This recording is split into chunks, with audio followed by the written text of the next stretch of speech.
History as it happens, July 28, 2022. Forgotten Afghanistan. The goal of the United States remains a genuinely independent Afghanistan, free from external interference. An Afghanistan whose people choose the type of government they wish. Well, I don't think a bloodbath is in anyone's interest, and I think if we had a catalytic role, I would hope it would be, along with others, working towards a reconciliation. On my orders, the United States military has begun strikes against al-Qaeda terrorist training camps and military installations of the Taliban regime in Afghanistan. After 8 years, some of those years in which we did not have, I think, either the resources or the strategy to get the job done, it is my intention to finish the job. My original instinct was to pull out. I've concluded that it's time to end America's longest war. It's time for American troops to come home. It's been close to a year since the U.S. completed its pullout in bloody chaos and defeat. The story soon slipped from the headlines, but the country's problems did not disappear.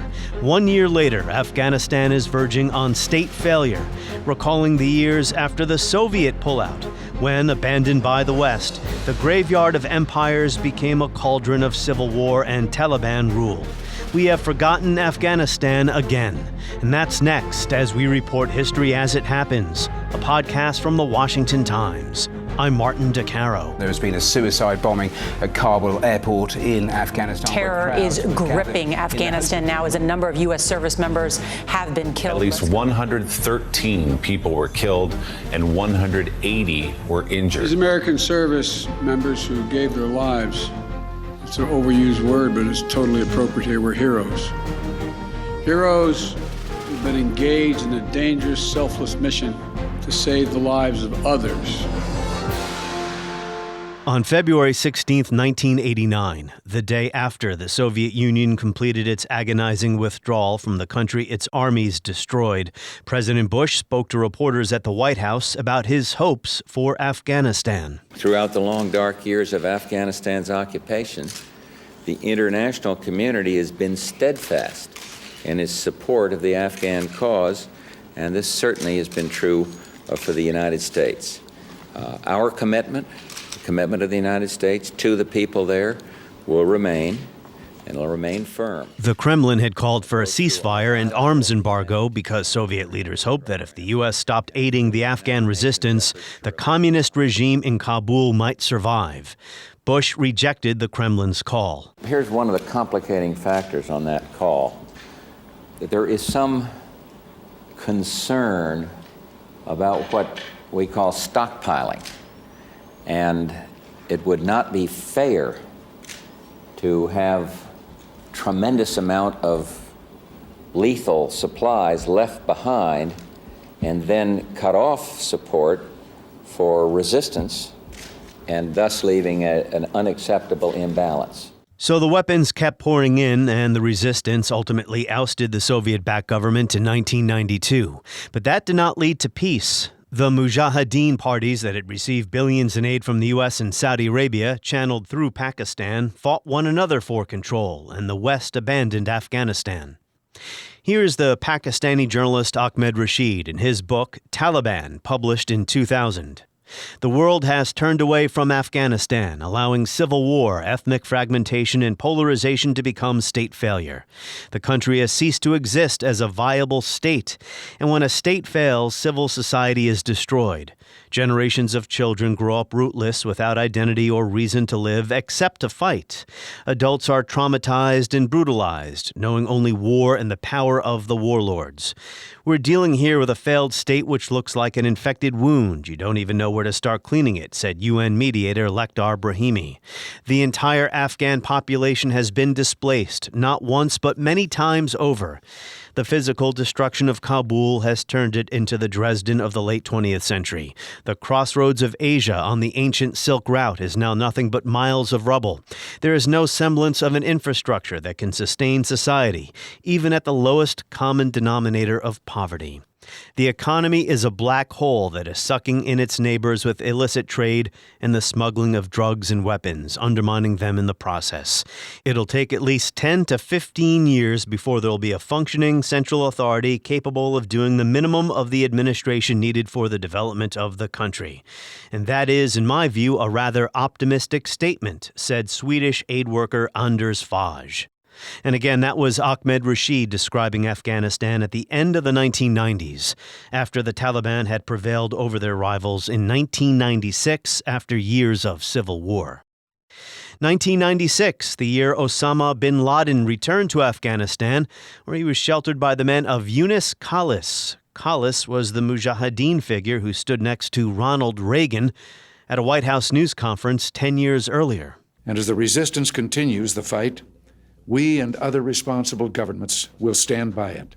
The support that the United States has been providing the resistance will be strengthened rather than diminished so that it can continue to fight effectively for freedom. I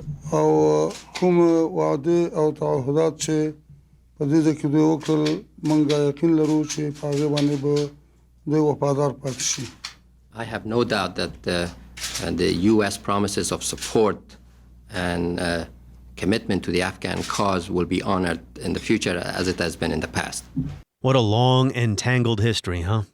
Well, the situation today is somewhat different than it was when Rashid was writing.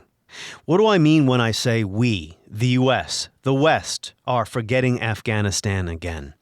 It's not like we've forgotten there is such a place, and we're coming up on the anniversary of the attack at Kabul airport, so Americans' attention will return for a couple of days when the headlines reappear. What I mean is, by only paying attention to Afghanistan when there's a shocking incident or a major anniversary, Americans have yet to fully come to terms with the magnitude and consequences of 20 years of failure there, for ourselves and the people of that part of the world. We quickly moved on and started paying attention to other things. According to the Costs of War Project at Brown University, as of April 2021, more than 71,000 Afghan and Pakistani civilians are estimated to have died as a direct result of the war. The U.S. military in 2017 relaxed its rules of engagement for airstrikes in Afghanistan, and that resulted in a massive increase in civilian casualties, largely ignored in the United States. The CIA once again armed and funded Afghan militia groups who have been implicated in grave human rights abuses and killings of civilians. Since 2012, some 5 million people have fled and have not been able to return home. And post 9/11 war spending will eventually surpass $8 trillion when accounting for the costs of veterans' care over the next 30 years. Again, all this data coming from the Costs of War Project at Brown University. So today, Afghanistan is teetering on state failure. Crippled by sanctions and the freezing of foreign exchange reserves, the people have to rely on aid to eat. But even if the West weren't punishing the Taliban government, Afghanistan would hardly be thriving. It is a place wrecked by 4 decades of war and foreign interference. Adam Weinstein served as a U.S. Marine and was deployed to Afghanistan in 2012, and in the decade since he's become an expert on the region. He's a member of the American-Pakistan Foundation's Leadership Council and has traveled throughout the country. He is now research fellow at the Quincy Institute for Responsible Statecraft. Adam Weinstein, welcome back to the podcast. Thank you for having me. Joining us from Islamabad, Pakistan. Before I start talking to you about what's going on in the country next door, what are you up to? Why are you in Pakistan? Well, I'm actually creating my own podcast on U.S.-Pakistan relations, and I'm also here just conducting interviews. I think it's important to come to the region as often as possible. And I will thank you for staying up really late into the night because of the 9-hour time difference.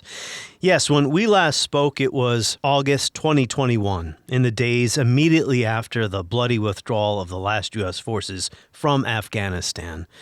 And at the time, I believed this, and you probably did too, that after the horror and the outrage died down from the way the U.S. left the country, that eventually the story would slip from the headlines and Americans would focus on other things. And with reason, we've got a lot on our minds these days. There's a lot happening in our own country. Do you agree with that? Have Americans forgotten about Afghanistan again? Well, I think they've largely forgotten about Afghanistan, but we have to remember that they had forgotten about Afghanistan prior to last August. There was this brief 2-week spike. In fact, I think if you look at the Google Analytics, it's a very prominent spike in searches for Afghanistan for about a few days, and then it goes back down to almost nothing again. And I think we're almost at the 1-year anniversary, and we'll see that spike happen again, and then it will go back down again. And what's really changed is that the U.S. government is less focused on Afghanistan than it has been for the last 20 years, and the international community as well. Prior to last August, most Americans had no idea just how much fighting was going on inside Afghanistan for years at a time, and that was because it wasn't U.S. forces doing most of the fighting. It was the Afghan army that had been suffering thousands of casualties, and there had been a massive increase in civilian casualties as well. And the U.S. occupation had worn out its welcome. But many folks weren't paying that close attention, as you just said. So what is the U.S. presence in Afghanistan today? And the military is gone, but what about U.S. agencies, government or non-government agencies? Well, there's NGOs and INGOs operating in Afghanistan that may have U.S. citizens as staff. But so far as the U.S. government goes, there is no ground presence in Afghanistan. However, I think it is worth noting that the U.S. has provided $775 million in aid since the Taliban takeover, or approximately since the Taliban takeover. The United States is continuing to provide aid that's either distributed through the UN or through these NGOs. But there is no diplomatic presence in Afghanistan, and there is no military presence in Afghanistan. And by the way, that can be distinguished from some of our European partners. For example, UK officials have gone to Kabul and talked with the Taliban face to face. The United States continues to talk to the Taliban in Doha, Qatar, rather than going to Afghanistan. And that is because the U.S. has not recognized the Taliban as the government of Afghanistan, right? Well, I think that's part of it. I actually think it's worth noting that neither have our European partners, and yet they go to Kabul. But I think it comes down to the belief that sending a U.S. official there would be a form of de facto recognition. And also there's a security concern that perhaps ISKP would try to target this official. ISKP being the Islamist or terrorist group that is at odds with the Taliban, right? They are at odds with the Taliban, and they're an offshoot of the Islamic State, and they've been able to conduct terror operations inside Afghanistan since the Taliban took over, but they were also able to conduct terror operations inside Afghanistan during the era of the previous government. The difference being is that these U.S. diplomats wouldn't be under the protection of the U.S. military. They'd be under the protection of the Taliban. My personal view is that the State Department is too risk averse, but we're dealing with a post-Benghazi State Department that is just, I think, still has institutional PTSD from the Benghazi incident and is afraid to put their diplomats in any situation that could somehow lead to a repetition of those events. Well, it's understandable why the U.S. government may not want to send personnel there, but to not recognize the Taliban as the government of Afghanistan doesn't seem to make any sense to me. Why deny reality? They're in charge, and it seems that not recognizing that government is leading to more problems. Is that right? Well, I think there's this belief in the United States that recognition of the Taliban since they took over by force would somehow encourage other insurgencies to do the same and set a bad precedent. Of course, we should also remember that the Afghan Republic gained power by force, backed by the United States. And so there is a little bit of a hypocrisy there. And I also think the more important point is that we overstate the degree to which we dictate norms or legitimacy in the world. So I think there's a case that can be made for withholding recognition to try to encourage the Taliban to improve some of its policies, but there's an equal case that can be made for what you just said. We're denying reality. They are the de facto government. It sounds so silly to even say de facto government because that is the government. There's no other entity that is contesting power right now. We could talk about the National Resistance Front or some of the militias that are challenging them, but they simply don't pose a significant challenge. Well, is it causing any issues as far as, well, you mentioned aid before, that aid is getting through to help the people of Afghanistan because there is a hunger problem there, a severe hunger problem. So what's going on there? The hunger problem is caused by a lot of different reasons. There's frozen assets as well, right? Well, in some parts of the country, there was a drought. There was the frozen foreign exchange reserves, which would have been used to try to prop up the value of the Afghani or the local currency. There's the fact that at first, when the Taliban took over, aid came to a grinding halt. There was a liquidity crisis because there weren't enough US dollars flowing into the country. And in terms of the cross-border trade that Afghanistan relies on, those payments were typically made in US dollars. Nobody wants Afghanis. There's just the reality that Afghanistan's economy is not all that healthy to begin with. And that was true even before the US troops left. But the difference was there was this sort of war economy that was going on based on the presence of foreign troops and all of the money that was going into the country and the businesses that were related to the war, such as bulk fuel and transport and things like that. And all that all came to a grinding halt. Also, the chilling effect of sanctions, that too. So there's many different causes. Because my very first question to you, I was talking about how Americans have forgotten Afghanistan again. The again was reference to the early 1990s. After the Soviet withdrawal, the communist regime in Afghanistan held on until around 1992. There was a civil war and the Taliban achieved power in 1996. And some observers, Ahmed Rashid, whose book Taliban I have here with me, have said that the West abandoned Afghanistan and that led to a really bad outcome. Are we seeing that again? Or have the Taliban established some kind of governance and stability in the country? Well, the Taliban have established stability in the sense that they largely have the monopoly on use of force. And I think you could say that, in terms of traditional forms of violence linked to war, that kind of wartime violence has gone way down. You see human rights violations and things like that, which are, I would consider a form of violence. But the war has ended, and I think that's significant. I don't know if I would say abandoned so much as the fact that the United States has disengaged from the region, and not just Afghanistan, but also Pakistan. The reason I don't use the word abandoned is because the United States still has provided $775 million in aid, but we've disengaged from the region diplomatically. We've just disengaged from the region in terms of having any kind of presence inside of Afghanistan. We don't really have a clear policy for Afghanistan or for Pakistan, for that matter. Well, that doesn't seem to make a lot of sense after investing, for lack of a better word, so much time and energy, 20 years worth, to try to remake Afghanistan or nation build, if you want to use that, and now to have no diplomatic presence, not even with Pakistan, in regard to these issues? I mean, we do have a diplomatic presence in Pakistan, but I think we're not as engaged with Pakistan as we used to be. Look, I don't think the disengagement makes sense. What explains it is, for one, I think it's very, on an institutional psychological level, it's very difficult for the institutions in Washington to accept the degree to which we lost this war.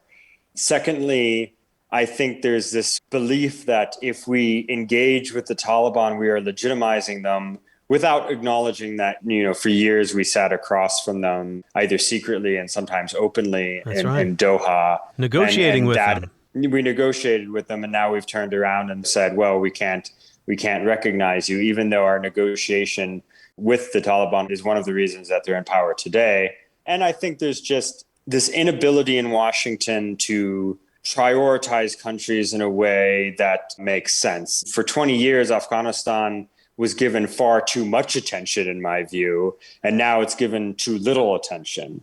We desperately need to find a way to engage with the world when it doesn't involve U.S. troops on the ground. Are Afghans starving? A significant number of Afghans are starving. Not all Afghans are starving. Of course not. Yeah.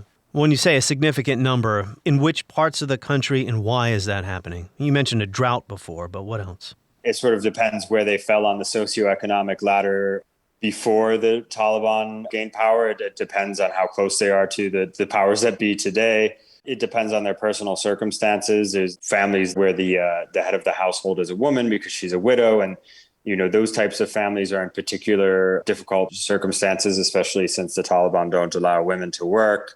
Depends if they're in a rural part of the country versus an urban center. I mean, there's many different factors that might affect who is starving and who isn't.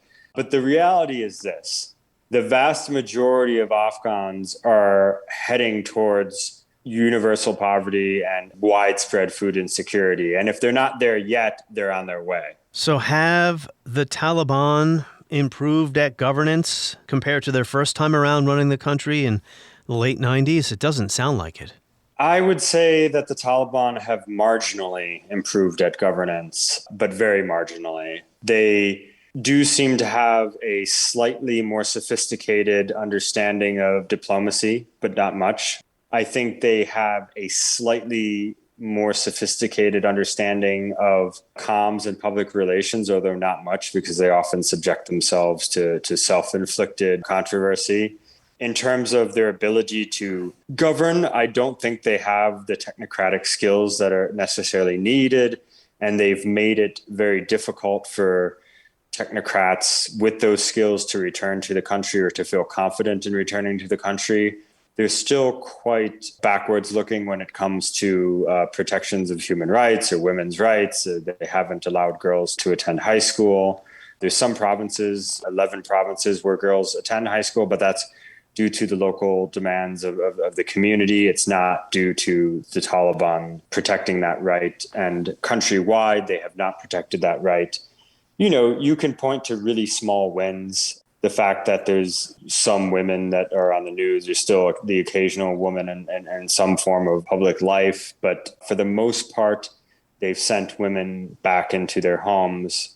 And they seem to be cracking down on what little freedom of speech they allowed after their initial takeover as well. So things are not looking up in terms of Taliban governance. There are some silver linings here and there. They seem to be collecting more revenue at the borders, and that's due to lower levels of corruption. So they're able to hold on to more of the customs that they collect than the previous government did, which was very much infected by corruption. These are small silver linings. Overall, I think the Taliban's governance leaves a lot to be desired. Well, it's been said that Afghanistan is next to impossible to govern as a central government from Kabul. Is that still the case? Afghanistan is capable of having a central government, but a highly centralized government is not necessarily, you could make the case it's not the best way to go. Yeah. And what the Taliban have done is they've created a highly centralized government. And I think that's going to come back to haunt them if they don't provide some level of autonomy to different provinces and different ethnic groups. But right now, as you said at the top, there is no major armed resistance. The war is pretty much over. But at the same time, I mean, I don't know if the Taliban is the first choice for most Afghans. Yeah, and that's something that I think is often misunderstood. Some people have said, well, look, the Afghan people rejected the previous government in favor of the Taliban. And of course, that's not true. I think the Afghan people weren't willing to fight an existential battle for the previous government, but that doesn't mean that the Taliban have any legitimacy.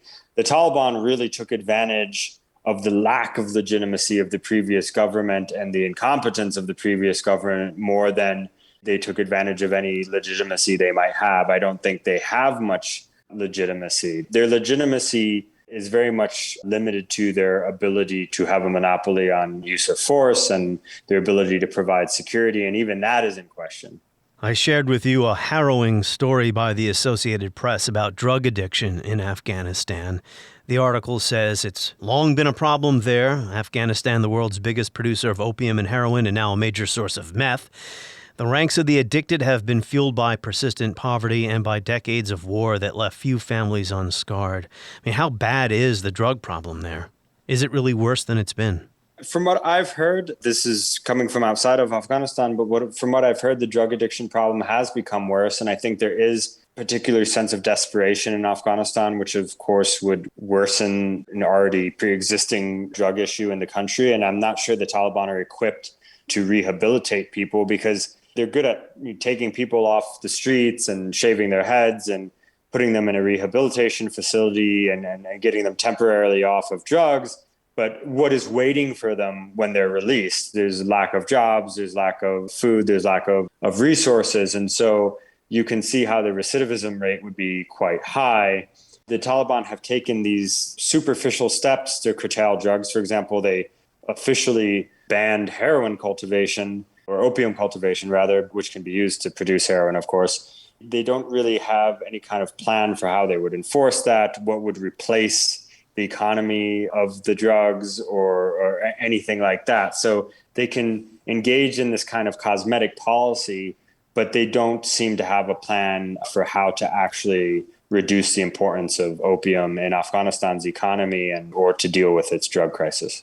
The article states that the growing number of addicts are found around Kabul, living in parks and sewage drains, under bridges, and on open hillsides.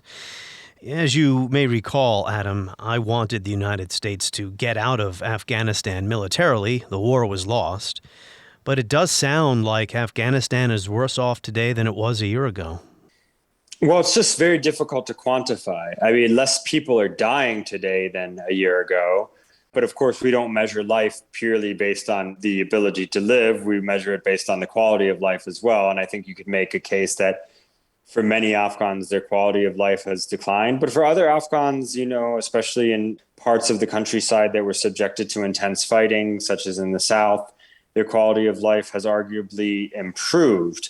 But I think whether Afghanistan is in better state now or a year ago is less important of a question as how do we get Afghanistan into a position where there's sustainable development and it's on an upward trajectory.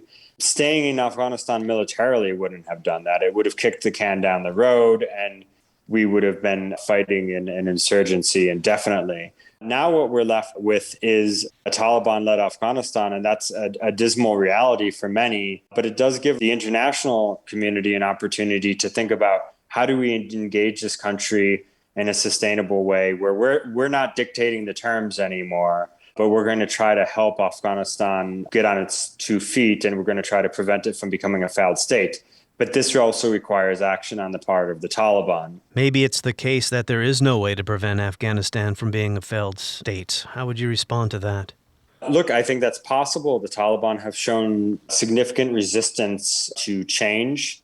They don't seem to understand some of the opportunities they've missed with the international community. By keeping girls out of school, they have essentially been complicit in the breakdown of the economy by forcing the hand of international actors. In some sense, you could argue. I mean, I can't blame international actors for not wanting to support a government that engages in a form of gender apartheid. But at the same time, I think it's on the international community to also come up with creative ways for engagement. Look, Afghanistan's economy is in dire straits. Even if the sanctions were rescinded tonight, even if the foreign exchange reserves were returned tomorrow morning, Afghanistan would then be an unsanctioned state that has foreign exchange reserves, but it would still be a landlocked country. It would still be a country with a severely underdeveloped economy. It would still be a country that is not attractive for foreign investment. This idea that the Afghan economy can just be brought back online is kind of wishful thinking. Afghanistan was accustomed to... It's going to take years or decades, right? It could take years or decades, and that's a very important point. We became accustomed to talking about Afghanistan in quarters and months and years. We're going to have to start talking about Afghanistan in years and decades. It's going to take decades to achieve the kind of progress that I think the international community wants to see in Afghanistan. Well, you'll remember that one reason why opponents of the U.S. withdrawal, one reason why they were against it, was they said Afghanistan would become a haven again for jihadists like al-Qaeda or whoever who want to attack the United States. I never found that argument very convincing. And what's the case today? It sounds like there are some domestic, if you will, terrorist groups still operating in Afghanistan. Terrorist cells can operate in the country while the U.S. are there, of course. Look, the reality is that there's this entire region that we don't really have our eyes on. We don't have a diplomatic presence in Iran. We don't have a diplomatic presence in Afghanistan. Because we don't like their governments. Because we don't like their governments. So yes, this is a self-inflicted diplomatic wound. We arguably are going to have less access to Central Asia due to worsening relations with Russia. So there's this entire part of the world that we don't really have our eyes on. In terms of the terrorist threat from Afghanistan, there still is one. The Taliban haven't broken with al-Qaeda. ISKP still exists. But at least, in my case, I advocated for a withdrawal from Afghanistan, but I never said it's because we had defeated al-Qaeda or because of ISKP wasn't a risk. In my mind, even if there was a terrorist attack that could somehow be linked to Afghanistan, it was still the right decision to withdraw from the country. These are threats that are going to persist, but we have to have a better answer as a country than indefinite occupation of a country. That cannot be our forever answer to the threat of terrorism. And frankly, when you look at some of the other threats that Americans face, it just doesn't make sense to be hemorrhaging the kinds of resources we are, or that we did for the last 20 years in the pursuit of terrorist cells. We have to have a rational approach to risk. It doesn't mean the risk doesn't exist. It means that our response to that risk was absolutely disproportionate and inappropriate. Whenever I speak to you, I always remind myself to ask about Pakistan, where you happen to be right now, as we established at the top of the interview. For a long time, Pakistan's security services, the ISI, and Pakistani leaders supported the Taliban for strategic depth against India. Of course, there was blowback on Pakistan for that when the Pakistani Taliban was waging a war inside the country for years. In essence, Pakistan was playing a role counter to U.S. interests inside Afghanistan. What is Pakistan's role in Afghanistan today? Are they still backing the Taliban? Well, I'd argue that Pakistan played a role counter to its own interests in Afghanistan, and now it's paying the price for that. There's a resurgence in TTP violence against the Pakistani state. Every couple of weeks, or even more often than that, you read about clashes between Pakistani security forces and the TTP, who are sometimes popularly referred to as the Pakistani Taliban. Yeah. So make no mistake, the Pakistani Taliban is just a couple hours away from where I am right now. So that's still a problem, I see. So it's still a problem. And right now, the Pakistani military is in negotiations with the TTP to try to achieve some kind of deal. And in fact, today, a delegation of religious scholars were sent to Afghanistan to negotiate with the TTP. And of course, the Haqqani network is helping facilitate those negotiations in Afghanistan. Haqqani network dates to the 1980s anti-Soviet jihad, right? Yes, and they're functionally part of the Afghan Taliban government now. The United States always treated them as distinct from the Taliban, and in some sense they are, but they are very much part of the Afghan Taliban. The name Haqqani refers to a seminary where those individuals studied, which actually is inside Pakistan. Well, sorry to interject there. I'll reframe my question just to get us back on track. Is Pakistan playing any type of positive role in Afghanistan based on their historic relationship, if you want to call it, with the Taliban? The Pakistani state has pressured the Taliban to send girls to school, to have a more inclusive government. But the leverage that Pakistan has left on the Taliban is limited. And the Taliban are in a position where they feel victorious. They're stubborn. They don't want to listen to anyone, not even the Pakistani state. And right now, Pakistan really has its hands full with TTP. So I think that's their main concern. What a mess. So we have covered this already, but I think to recap, what are the consequences for this disengagement? You said the West hasn't abandoned Afghanistan, but there is a sense of disengagement. What are the consequences? Because after all, Afghanistan was important to the United States for 2 decades. Look, I think the consequences are that Afghanistan could truly become a failed state, and we have to remember that it's not yet a failed state. It might be a Taliban-led state, but it's not a failed state, and a failed state wouldn't be good for anyone. Another consequence is insecurity in Pakistan, which isn't good for anyone. And I think there's some folks in Washington who may think, oh, well, the Pakistanis are getting a taste of their own medicine, but I think that's a backwards way to look at it. I think escalations in violence in Pakistan and a potential failed state in Afghanistan are not just bad for the region, they're bad for the world. And it does create a permissive environment for transnational terrorist groups to operate. And look, the Pakistanis did support the Taliban while we were fighting in Afghanistan, and I think that was a short-sighted policy on their part. But at the same time, we were asking them to make the gamble that we wouldn't leave and that the government we installed in Afghanistan would survive. And we've demonstrated that that would have been quite the gamble for Pakistan to take. So I'll have you reflect on the following to wrap up here. As you know, I always reflect on history in our conversations. Reading from Ahmed Rashid's Taliban, a book published in 2000, he wrote, and this is again after the Taliban had won the civil war, but before 9/11, so they're still in power. Complex relationships of power and authority built up over centuries have broken down completely. No single group or leader has the legitimacy to reunite the country. Rather than a national identity or kinship, tribal-based identities, territorial regional identities have become paramount. Afghans no longer call themselves just Afghans or even Pashtuns or Tajiks, but Kandaharis, Panjiris, Heratis, Kabulis. Fragmentation is both vertical and horizontal and cuts across ethnicity to encompass a single valley or town.